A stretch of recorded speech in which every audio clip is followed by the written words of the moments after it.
நம்ம வாழ்க்கையில் நம்ம பல சான்ஸை மிஸ் பண்ணுறோம். காரணம் டேலண்ட் இல்லாதனால இல்லை, நமக்குள்ளே இருக்க பயம்தான். ஆமாம், சைக்கிள் ஓட்டுறப்ப கீழே விழுந்துருவோமோங்கிற பயம், ஸ்கூல் காலேஜ் படிக்கிறப்ப ஃபெயில் ஆகிடுவோமோங்கிற பயம், இன்டர்வியூ அட்டன் பண்ணுறப்ப நம்மளை ரிஜெக்ட் பண்ணிடுவாங்களோங்கிற பயம், ஒரு பொண்ணுக்கிட்ட லவ் ப்ரப்போஸ் பண்ணுறப்ப அவன் நம்மளை ரிஜெக்ட் பண்ணிடுவாளோங்கிற பயம், ஒரு வேளை கமிட் ஆகிட்டோம்னா அவன் நம்மளை விட்டுட்டு போயிடுவாளோங்கிற பயம்.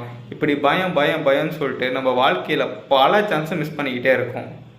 இப்படிப்பட்ட பயத்திலிருந்து எப்படி வெளியே வர்றதுன்னா, அந்த பயத்தில் டைவ் பண்ணுறதை தவிர வேறு வழியே கிடையாது.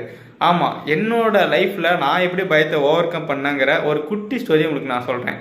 என்னோடய லைஃப்பில் நான் ஹையர் செகண்டரிஸ் படிக்கிற வரையுமே எனக்கு ஸ்டேஜ்னால் ரொம்ப ஃபியர், அதே பப்ளிக்னாலும் ரொம்பவே ஃபியர்.